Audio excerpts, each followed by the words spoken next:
Is he Joe Lunardi or not? Big deal. Well, welcome back to the V Show on ESPN 680 1057. It's always a privilege and a pleasure when we can welcome our next guest, my Paisan friend, Joe Lunardi, who joins us. And this time of year is much like about April 13th for a CPA. He's swamped in work, and so we add a little more work to his calendar by picking his brain about March Madness, which is right around the corner. First of all, how you hanging in there, my friend? Busy time, I take it. Things good? Well, I'm doing great, Bob. I got to say, the tax analogy is perfect except for one thing. Oh? I'm never late with bracketology, and I'm always late on my tax. So you can't file an extension for the bracket. You can't do that. That's right. I'm counting on the V Show having no listeners to work for the IRS. And I'm not trying to avoid paying. I'll happily pay. I just need more time. Yeah. Well, frankly, you're preaching to the choir. But anyway, let's get to the business at hand.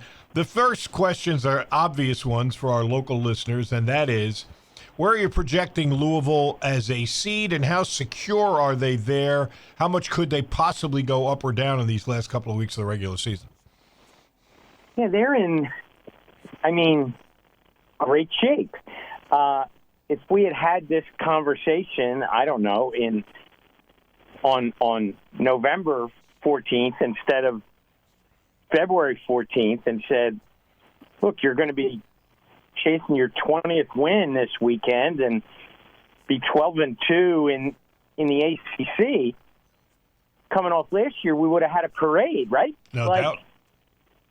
This is a remarkable turnaround, and maybe as much a comment on how far it fell as much as how much it's come back. Now, the elephant in the room is what? You picked the right time in ACC history to have embarked upon a turnaround, right? Sure. It's a deep, hard, multiple Final Four contender ACC would not have Louisville at 12-2, I don't think. But that's not the world we live in today. So, this is an opportunity for the Cardinals to play well all the way through the conference tournament, get a single-digit seed, be favored in at least one round of the NCAA tournament, and if you're playing for a chance to go to the second weekend, again, coming off last year, what a great season. So they're 7 today. I think they could maybe go another line or so higher. I don't know that there are wins on the schedule left that are really going to move the needle up. But, yeah, they're going to wear white in their first game. Well, as you said, from where they were last year, there's no question about that. So that leads to the next question before I get to the guys up the road in blue. The ACC right now, I know the answers to all these things because I'm on the website. I'm looking at them, but I'm letting you elaborate on it for the listeners.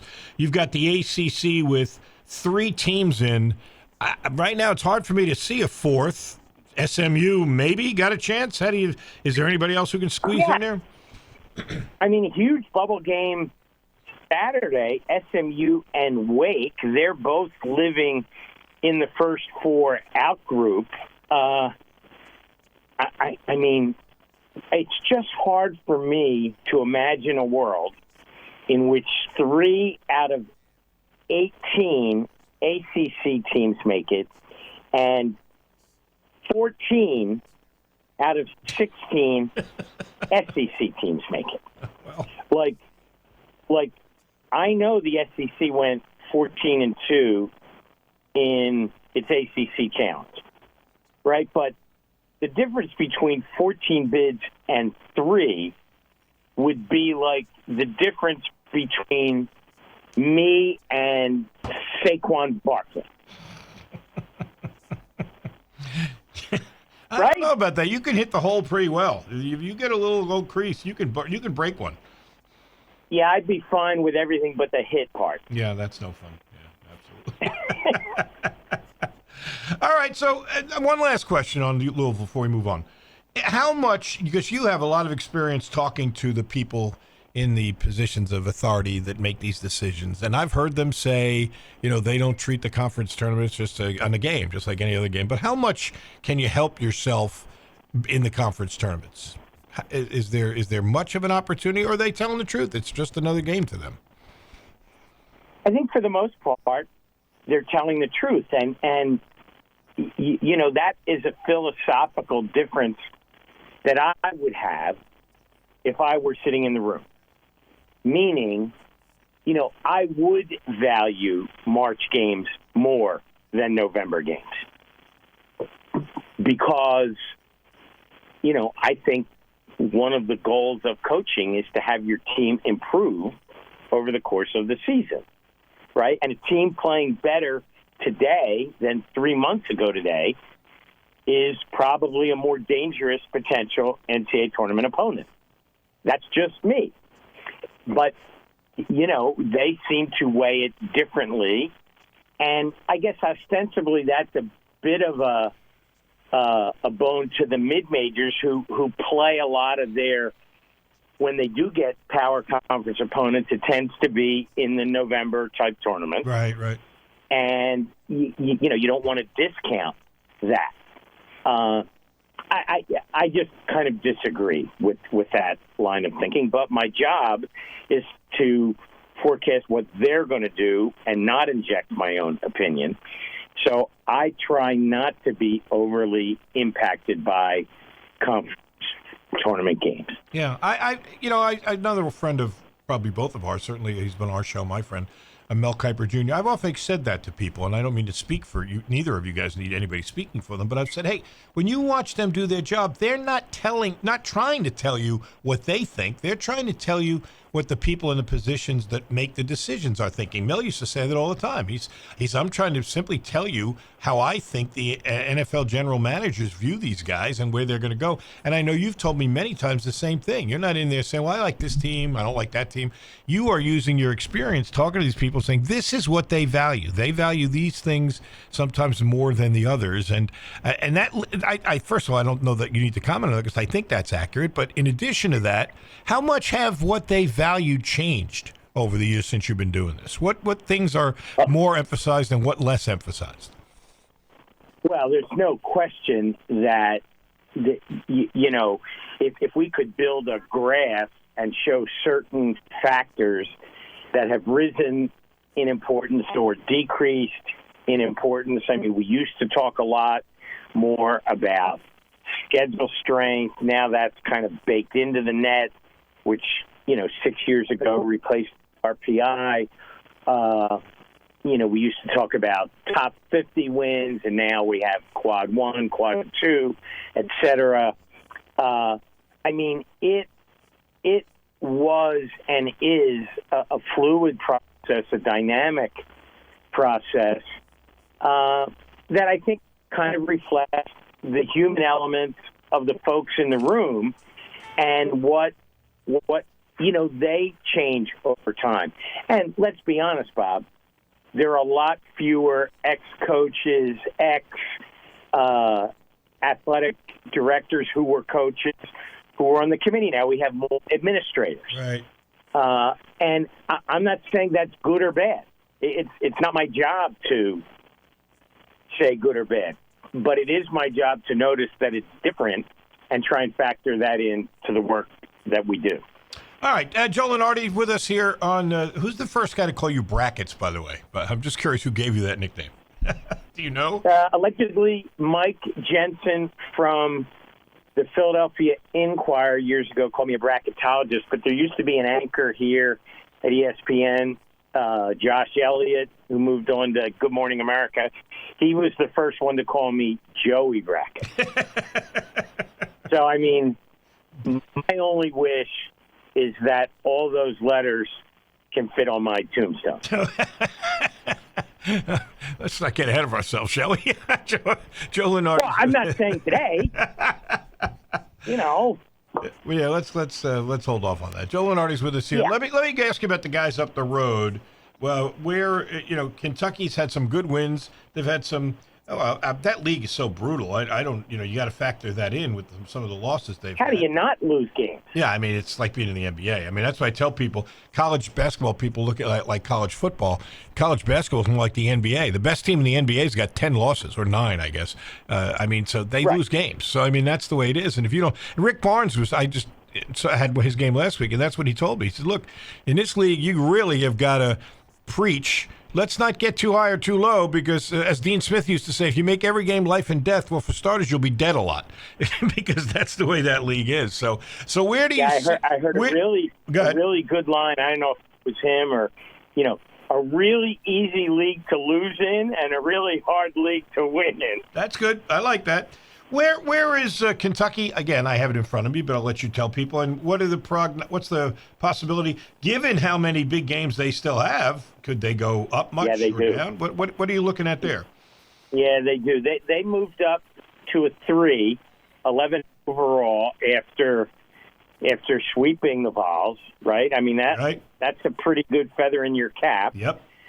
Knocked Tennessee, at least for the moment, off the 1 line down to the top 2, and I guess we'll find out. Let's remember, tomorrow afternoon the committee's going to give us their early, peek at a top 16. So we'll have to kind of compare ours to that. But I can't imagine that UK would be worse than a 4. That they're definitely in the top 16 by any reasonable calculation. And another turnaround story, not the same level or scope of turnaround as Louisville. It's still from losing to Oakland and St. Peter's in the first round to a 3 or a 4 seed. Yeah, that's going to make them happy in Lexington, right? No, they seem pretty pleased. Yeah, I think so. And that league is quite. You've been doing this quite a long time. Have you ever seen a league like this one? And it doesn't mean it's going to stay this way, by the way. Things go in cycles. We all know that. But I'm curious what's your impression of this league in an historical context? Well, every time they hit what I think is a ceiling where they need to lose ground and maybe give up some spots, the games break in a way that help them. Yeah. If you're the ACC and you're scrambling for extra teams and to get back to your lost glory, Wake can't lose at home to a retiring coach whose team has quit on the season. And I don't say that in a bad way about Florida State, but what I say, Wake Forest, you have to win that game. Right. You have to win that game. Because if some mid-major on the bubble, we're talking about, I don't know, Murray State or UC Irvine or San Francisco or whomever, and they lost the game at that level, we'd go, well, that knocks them out, and nobody would bat an eye. Right? Well, Wake just did the same thing, and it can't happen. And that put Arkansas in for the time being. 14 out of 16. Wow. Unbelievable. That's nuts. How do you feel about that, though? But you've seen, no offense, Arkansas is better than Wake. Well, they certainly, when they play well, they're better than a lot of teams. And I have them this Saturday at So Texas here A&M. we are. Yeah.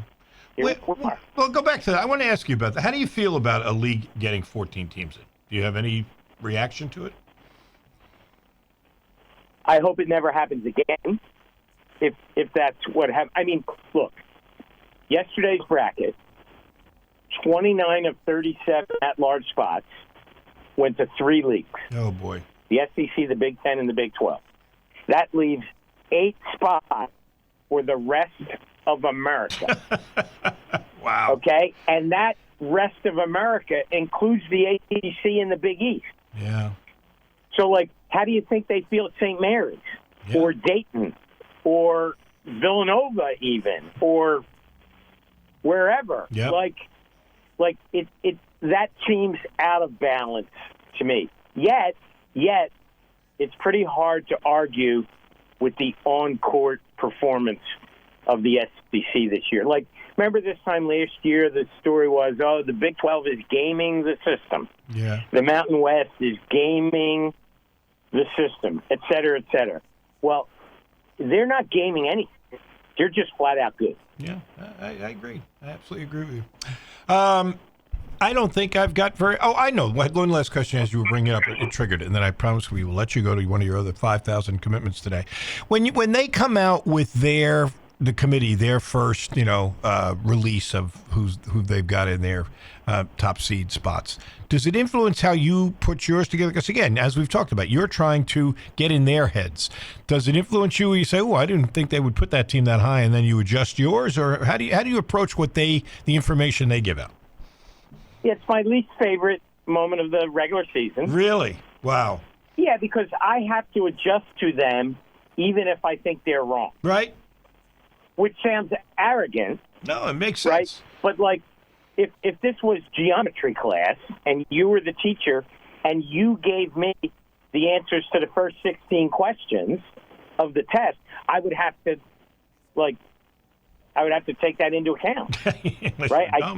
I would. But they're going to do that at 12:30 on Saturday, and by 3:00, there could be 2 or 3 teams that have already moved. Yes.